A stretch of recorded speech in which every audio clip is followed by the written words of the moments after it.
O ajuste do controle de taxa está tomando muito tempo da sua operação? Olá, eu sou André Laforce e faço parte da equipe de gerenciamento de produto aqui da Hexagon. Eu vou te apresentar agora o ajuste automático, a nova ferramenta do controle de taxa que vai facilitar a configuração do seu produto, deixar mais ágil e ainda por cima melhorar a eficiência da sua operação. Ajuste automático do controlador de fertilização a partir da tela de operações.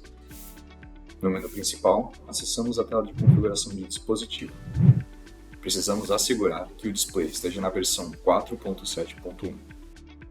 O módulo de controle deve estar na versão 2.2.0.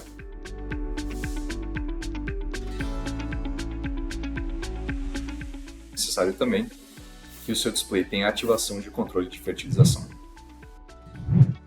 Com todos esses fatores verificados, podemos então partir para a criação do implemento. O ajuste automático está limitado apenas para implementos do tipo adubador e modular. Neste exemplo, criaremos um implemento do tipo adubador.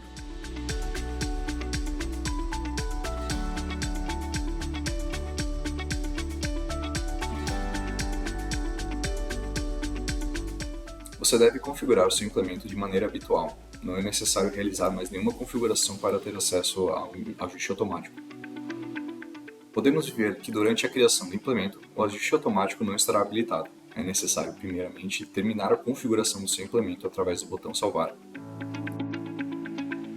Selecione o seu implemento recém-criado e vá novamente para suas configurações. Na tela de configurações de velocidade, podemos ver que o ajuste automático agora estará habilitado. O ajuste automático configura automaticamente os valores dispostos na tela de ajuste manual.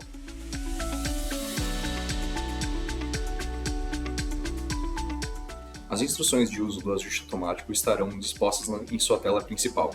É necessário seguir as instruções à risca, pois o resultado depende de uma boa configuração do seu implemento. Iniciamos então o processo, que pode durar entre 2 a 10 minutos.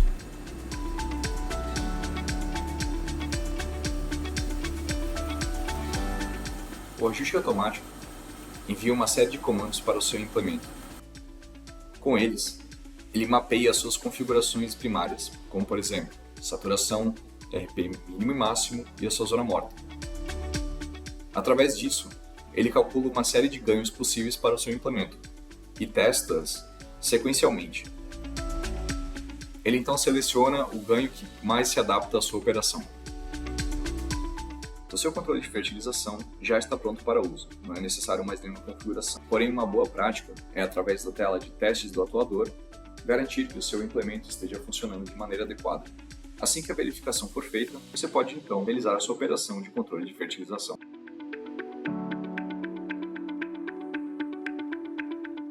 Caso tenha alguma dúvida ou deseje adquirir o nosso controle de taxa fixa ou variável para o seu equipamento, entre em contato através do site hexagon.com.